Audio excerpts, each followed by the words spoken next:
Part 2, Confronting my husband while he's on vacation with his mistress. If you are just catching my story at thread 2, then I suggest you backtrack to the original post because man oh man, it's a doozy. Once you've read, I think you will understand what thousands of readers have already come to know. My STBX is garbage. For context, you can watch the part 1 of the story on my channel. The link to the video will be provided in the description. Final fight with insight. Before the move, my STBX and I had one last argument. But in this argument, a big piece of information was leaked on his behalf. He demanded to know why we failed as partners. I'm not sure why he is asking me why we failed if he is the one that cheated. I gave him the same reasoning I gave him months ago when we talked about this. He said that answer was bullshit. How can my opinion or insight be bullshit? Let me explain. My STBX and I were great before kids and responsibilities. But when other people and responsibilities came into play, things changed. Honestly, he didn't like that our honeymoon phase was over. That's what he loves the most and why his shiny new relationship is so appealing. He didn't like that our money for nights out now went to plumbers, school clothes, and the gas bill. Was this another case of being a narcissist and needing all the attention? Perhaps so. Could I have done better to make him a priority? Probably. But then something else of importance would have been neglected. Perhaps if he would have helped me carry the load and took more responsibility, there would be more time for us. I was the parent that went to every school function. I took the kids food shopping with me on a Saturday so he could have some relaxed time. I made all the meals, I did the doctor appointments, I called the repairmen, I bought the clothing, I cut coupons, I tended to sick children, I gave baths, I made plans to visit his family, etc. Long story short, the list of responsibilities he had was minimal or close to non-existent. I just always thought we would sacrifice and work now only to relax and enjoy later. Maybe that was my mistake, but I showed my love for him daily and always did for him. I did more so he could do less and enjoy his free time and be happy and relaxed. Because when he was stressed, the whole house was tense. But that's a story for another day. What this conversation did shed light on was his reasoning for talking to her. The reason I suspected: attention. He confessed she gave him attention whenever he wanted it. Everything was about him. Sure, that's easy to do when your relationship is simply text messages and phone calls. But what happens when it's real and daily? I asked him what happens when he moves there and she starts putting her children first, or her work becomes a priority, or they struggle with bills. You know, real life and all. He had no answers. I asked what happens when this fantasy long-distance romance becomes a tough, daily reality. Again, I don't think he thought that far in advance. Can he stay on his best boyfriend behavior? Can everything stay magical when the world stops revolving around him? Them.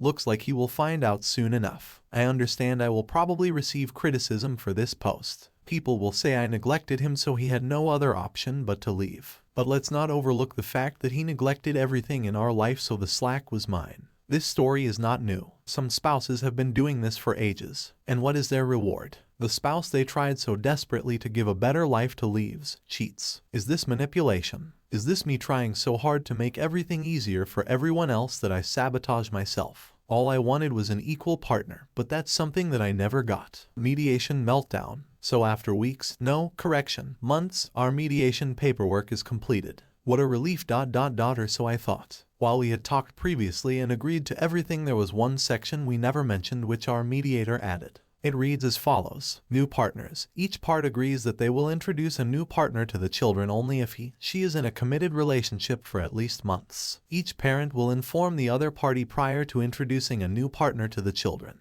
While that wasn't something that was discussed, I think that's an important piece of the puzzle. My STBX does not think that statement needs to be included in our legal agreement. His statement was, that's a conversation between you and I that a court or judge has no business being in.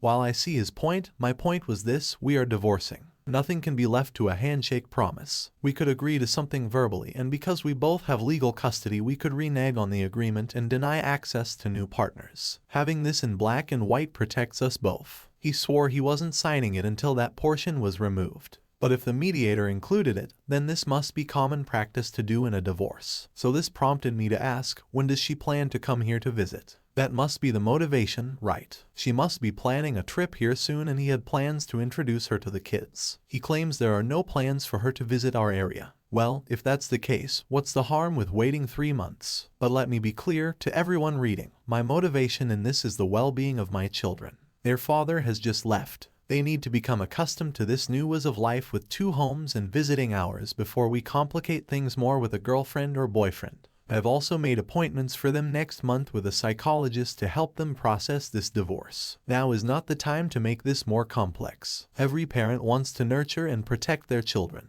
His AP waited 5 months to introduce him to her children. Why is it not okay for us to wait too then? Changes. I had to sit down this past week and really think. What is more important to me, my pride or moving on? I said from the beginning that I want him to be a father, to be involved and active in their lives. So, we made some changes last night. After a talk, plus an argument, followed by more talking, we altered our custody agreement to give him more time with the kids. I know from the past 10 years that he has never been an active father. Perhaps now he feels the need to be. Either way, I'm hopeful this decision will be a good one for the boys. Now I know many of you may say he is undeserving, but I am making this decision and not regretting it because I know it is temporary. He will be moving in a year or so. Of this, I have no doubt. Once he packs up his belongings and he drives across the country, our arrangement will change. I'm a bit upset the children will become used to having him around only to have him leave in a year. That was a big motivator in my reluctance to agree to this custody change. I have tried to make the best decisions for my boys, and I feel like my STBX is just concerned with winning. I also got him to agree to put our new terms and terms for when he leaves in black and white in our mediation paperwork. I think the delay by our mediator to supply the paperwork led to him overthinking and wanting to change the agreement. He agreed in January but now claims he never agreed to it. So I guess our mediator just created these terms which we discussed out of thin air. Okay, sure buddy. I also think his girlfriend chirped in his ear a bit about what he should do. I'm confident he told her what a wonderful and involved father he has been over the years, and I'm sure that prompted her to encourage him for more custody. Little does she know my STBX doesn't even have car seats in his car because he never takes them anywhere. He doesn't know their doctors' names. He doesn't know their quirks, and he has zero patience for them. But I'm sure he has claimed to be father of the year. Maybe the increase in custody will prompt him to move sooner. He took the boys for an overnight last week, and when he dropped them off he was grumpy. He claimed all he did was cater to them, didn't have time to eat, and barely got any work done all day. Oh, you mean like me every day since you left? He's not prepared. But it's okay, I'm done sheltering him. These are your kids, and now you can see what it takes to care for them and balance everyday life. Maybe now he will see why I never had the time or energy to cater to him. Boundaries. Last week was our final mediation meeting. My STBX claims that the mediation we had in January was not the final. I was happy that our mediator confirmed in the meeting that January's meeting was the final and his changes are an addition. Either way, it's done. Mediation completed. Now starts the actual divorce process. I told him that I'd like to start this ASAP, and his response was, I know you want to rush through this, but this takes time and can't be done when you want it to be done. So hold on, let me get this straight. You are the one who cheated for months and has a girlfriend, but me wanting to complete our divorce paperwork makes me the one that is rushing to end the marriage. No, sir, you have rushed to end it. Actually, you ended it. Now we are just completing the paperwork, but the marriage was dissolved in September when you started sending her flowers. Or perhaps in October when you started flying to her state during a pandemic to have sex. So pardon me if I'd like to cut the cord legally. You have already severed it emotionally. Even though we aren't legally divorced, he has been taking the kids 3 minutes 4 nights a week on a rotating schedule. Truth be told, I'm happy he is stepping up, but my children don't like it. When I tell them they are going to daddy's, they cry. Because my ex lives in an apartment building and my children have grown up in a single-family home. My oldest son calls his apartment a hotel, not a house. When they are there, they miss me and I feel terrible. On one of their first evenings there, my youngest called me from his iPad 4 times. I wanted to give them space to be with their dad, but after the 5th phone call, I answered. My STBX was on the computer working, and my youngest was left in his room to play. He was bored and seeking attention. I told him to play with daddy when he was done with his call and I would see them soon. After we hung up, I got an angry text from my ex telling me we need to practice boundaries when we have the children and respect each other's time with them. The children were now asking him when they come home. He said this is their home as well and they should know that. A few things about this. 1. If you were paying attention to the kids, they would not call me. I understand you are working, but I work from home as well and they are never calling you while I am here. I have to tell the kids to call you, and even then they don't want to. 2. Boundaries. You have been coming to the house every night on my days to say good night to them. So you can come to my home and see them for 45 minutes every night, but I can't answer my son's 5th phone call to me. Here's some boundaries. You can't come here anymore. He is very regretful he brought up this argument because it hurts him more than me. I have no problems playing fair, but you have to play as well. 3. If you want your kids to feel like your house is their home as well, then you need to tell them, not me. Okay, I get it, but they don't. So you need to have that conversation with them, not me. I've just resolved myself to the fact that I will always be the bad guy, the gymnast. I've always been flexible. Well, physically not so much with age, but flexible in situations has never been a problem. My STBX fought me on a 50/50 custody agreement, one in which I agreed to. Our original agreement was for a 65/35 split, which gave him every other weekend plus a few dinner time visits in between. For someone who has never been an active father, this should have been enough. Apparently now he thinks he's super dad and wishes to take the lead. This would have been helpful years ago, but better late than never. He contacts me the other day telling me he will be picking up the kids for 2 overnights this week. Mind you, he is supposed to have the kids 2 days on one week and then 5 days the next week. I tell him that he can have the kids over the weekend as well. This is when he tells me he has several work trips and personal trip coming up, so he needs me to be flexible with the visits. Flexible? I thought you were the I need to see my kids more dad now. The dad who needed more time with his children. Where did that guy go? The month of April he has had the kids for 8 nights total.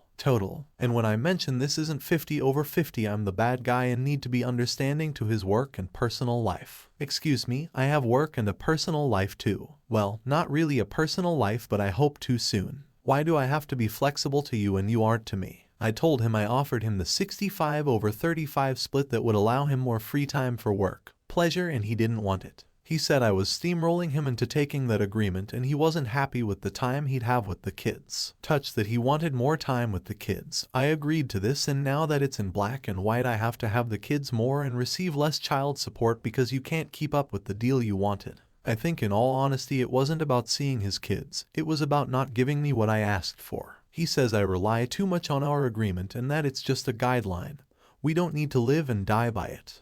But I think we do. It's a legal document about our children and our assets. So if we don't live and die by it, will you stop paying child support? Or maybe decide that you want things that are mine? It's just a piece of paper, right? For a man who lead a double life, had an affair, has a girlfriend, and wanted out of this house, he sure doesn't seem to want to face the reality of what a divorce actually is. So if he doesn't take the kids for his 50/50 visits, what are my options? Start this process again with another agreement. Take him to court. I think perhaps my best option is to not be flexible, and when the numbers don't add up we go back to court. I don't see any other option. Transparency. This past weekend was Mother's Day. It was a strange day this year, but still oddly more enjoyable than previous years. My STBX has been taking the kids on the schedule I created and so far, no issues. He has yet to pay me any child support, but I will give him till the 15th till I make a stink about that. The boys were with him over the weekend, but he returned them on Sunday so I could spend the day with them. I asked him while he was here if he called his grandmother yet. His grandmother is the only family that he speaks to. He told me he spoke to her and that he told her that we have separated. I was shocked. This was a big one. I knew it would be hard to tell her and the news would give her a heart attack. He said she was upset and shared some of their conversation with me. He told me he did not tell her why we split, only that we had. While not the whole truth, I was happy to see that he took this tough step. Fast forward a few hours later, his mother calls me. Her and I have a fairly good relationship, but my STBX is holding a grudge over things from the past and refuses to speak to her. I had asked if she heard the news from her mother. She was confused. Well, it turns out it was all a lie. He never told his grandmother. The conversation he said he had was never actually had. I speak to his sister as well and find out after 13 years together that this runaway with a girl who'll give me more attention is his Mo. She told me that before me he lied to his girlfriend of 4 years that he was going to spend time with his dad, and it turns out he went away for the weekend with another girl. Now ain't that some shit? My lawyer will be serving him the divorce papers next week. When I told him for the second time that I was hiring a lawyer to do that papers and did not want us to do them ourselves, he got angry. He accused me of wanting to try something shady. No, sir. You have been shady enough for the both of us. When I reminded him that I've already brought this up to him and that I have been getting quotes from lawyers, he accused me of not being transparent. You're kidding, right? He will always be the victim, never wrong and always right. The breakdown. My STBX had the children this past Friday to Saturday and then again Monday to Wednesday.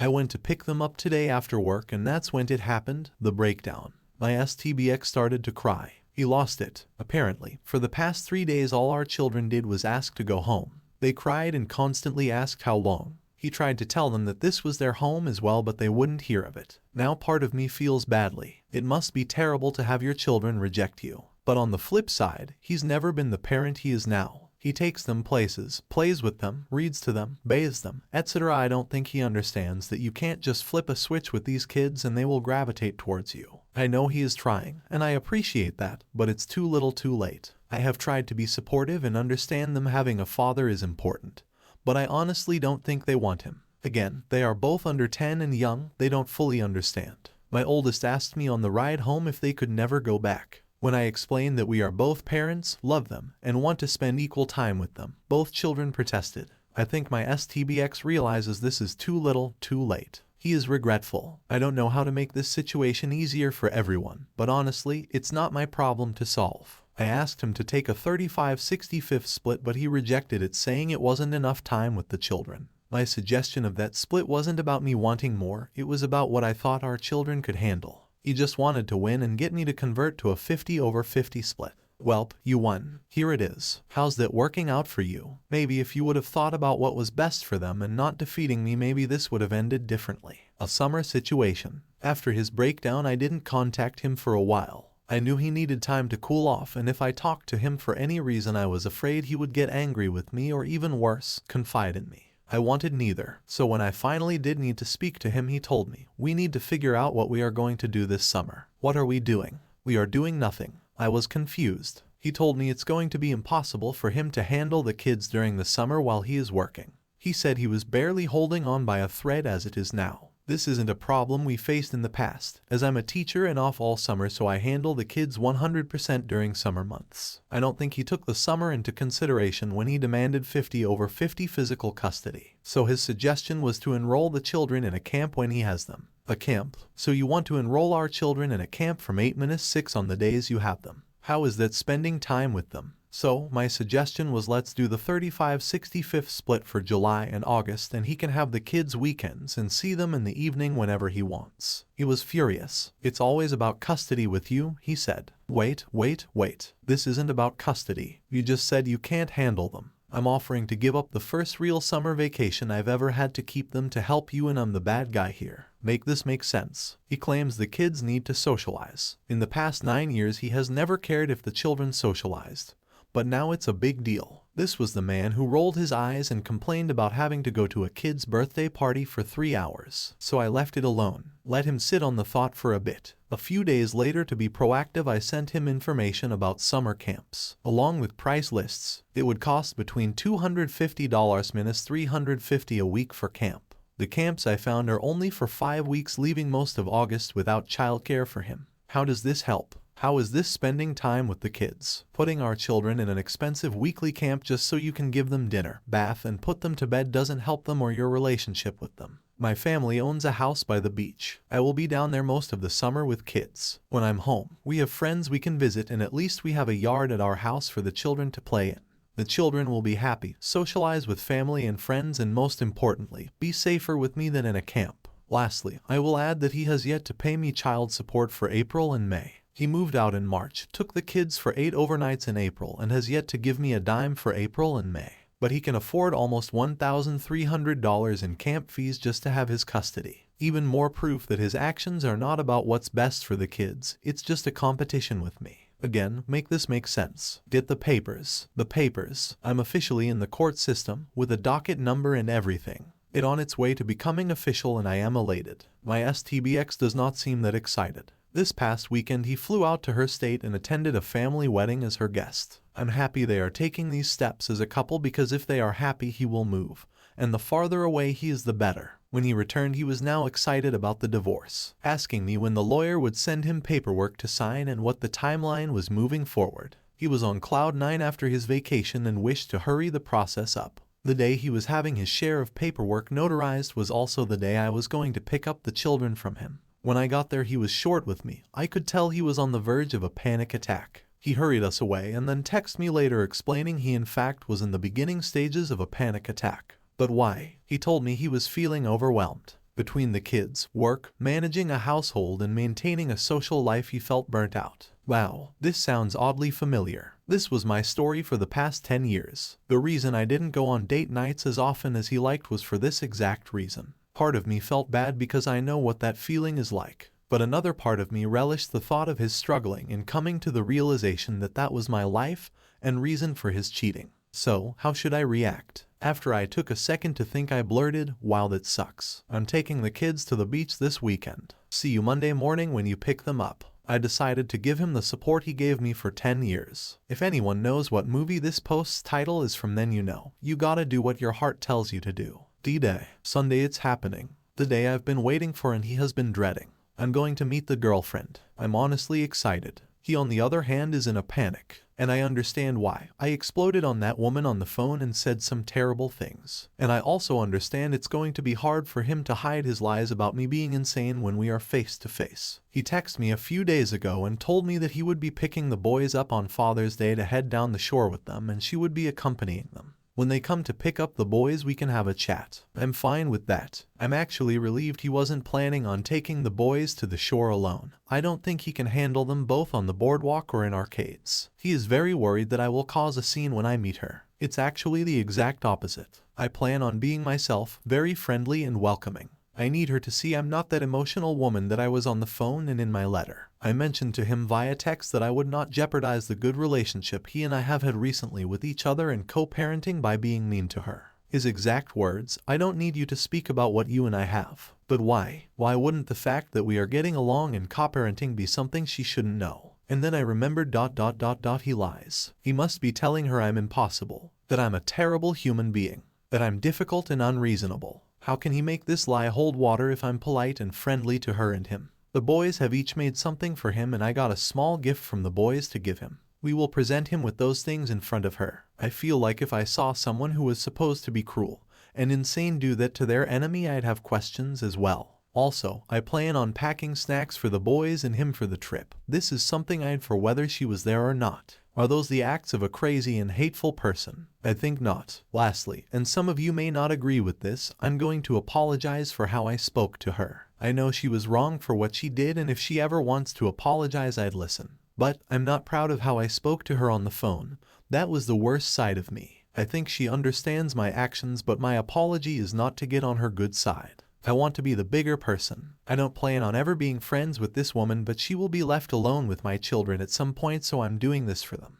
Also, my selfish motive. If she is happy and feels comfortable with my STBX, she will want him to move out of state with her. I want this, so I won't do anything to jeopardize this move. I will update you all on Sunday evening with a play-by-play of our meet. My strange meet cute. Since my last post, my head has been swimming. I spent so many months envisioning this moment, and now it is here, and all the scenarios I've run in my head seem like cheesy movie scenes. None of it is plausible. I finally decided yesterday to not go into this meetup trying to prove who I am to someone, but more so just be myself and stop worry about the impression that I leave on her. She has an opinion of me that is clouded by his lies, so there is no sense trying to change her mind. So I asked myself, who am I? And then I remembered that before this whole fiasco, I was the person who killed with kindness. While that kindness was manipulated by my STBX, I was the one who was in control now. So I did what I thought was right. My children made Father's Day cards for him, and then I had them make cards for her. I had them introduce themselves and list things they'd like to do with her. They drew pictures and colored, and all was right in the world. Kill them with kindness. I texted him last night asking what time was pickup. He was at dinner and said he would text me back when they were done. I woke up at 6:30 with no text from him. I texted him at 6:30, 7:30, 8, and finally received word back from him just before 9. Be there in an hour. Okay, know that is settled. What do I wear? I opted for the true to myself outfit, leggings, flip-flops, and a cute off-the-shoulder shirt. Very me. Hair, curly. Makeup, light but with a generous amount of mascara. It was now 9:40, so we sat and waited. The boys grew antsy. At 10:30 I get a text that his stomach is upset, so they ran a little late. Sounds like a case of nerves to me. Then at just before 11 they arrive. I assemble the boys and the gifts and we come outside. There she is, right there, standing on my steps. For a hot second I raged inside. I wanted to say something smart like, "You left me for this." I looked over at him and the look of panic and tension on his face told me that by doing that I'd be the monster he has fictitiously talked about. So I went back to my motto of kindness, extended my hand, smiled warmly,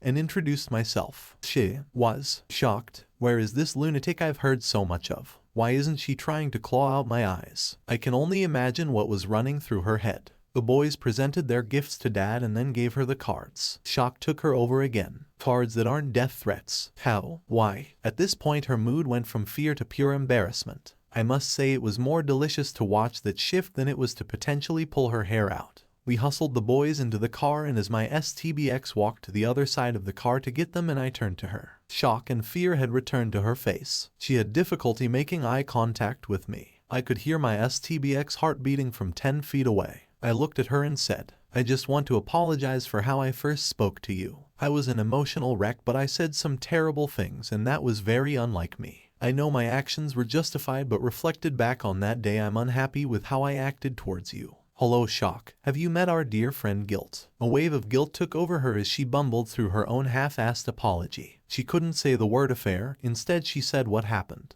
Own it, girl, just own it. But she did end her nonsensical word vomit wishing to have a conversation with me about what transpired. My STBX, who had started to look relieved, now tensed at the idea of her and I having a chat. I have already promised myself I won't speak badly of him to her. Maybe I'll just give her a link to this thread instead. Haha, now I look forward to her spending 48 hours with him and our kids. Now she can see the short temper and lack of patience he has. It is going to be very hard for him to keep up his Father of the Year act. I'm sure my children will give me a play-by-play of how their visit went. I will update you all on Wednesday when the children have returned. Thank you all again for supporting me on this journey. Today was a big day, but I'm proud of my growth. Part of that growth is from the support I've received from you all. So many thanks. Feudal friends. On Sunday evening I sat home alone, glass of white wine in hand, and replayed the morning over in my head. As I sipped, I let the interaction play out in my mind and tried to analyze the scenario. My interpretation was that she was stunned, he was floored, my kids were indifferent, and I was victorious. I was pleased with my behavior and felt that there wasn't much more that could be done.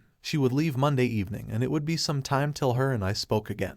Then, almost as if prompted by the gods themselves, my phone pinged. Random number with a strange area code. My heart dropped. I knew it was her. I stared at my phone without opening it for a good minute. I knew that opening that text was opening a door I wasn't sure I wanted opened. Perhaps she would just be apologizing. Or maybe thanking me for earlier. Were the kids okay? Or perhaps she would have questions or concerns about him and want an ally. I knew after opening that text, no matter what it said, things would never be the same. Are divided by cheating stories. Thread number 2, confronting my husband while he's on vacation with his mistress. Simple, right, straight to the point. A message of thanks. For a split second I regretted my decision to be kind to her. I took away some of her worry and fear, and yet none of my emotions have changed. But then I remembered, I'm not in the wrong here. I don't need anyone to tell me it's okay because I was not to blame. We spoke a bit more, and by the end of the conversation I felt sorry for her. She has no idea what she is getting into with him. She thinks he is her knight in shining armor, but little does she know she will have to polish and maintain that armor for him. She was just like me many years ago, blinded by shiny armor that was really just tin foil. Lies and playing pretend was all he really gave me, and I fear this will be her outcome too. The other side of that coin is that she deserves this. You had an affair. She read in my letter that this wasn't the first time I suspected he was unfaithful, yet she thinks it will be different with her. Come on, sis. You're smarter than this. You gotta do better, girl. After I picked up the boys, they gave me rave reviews about her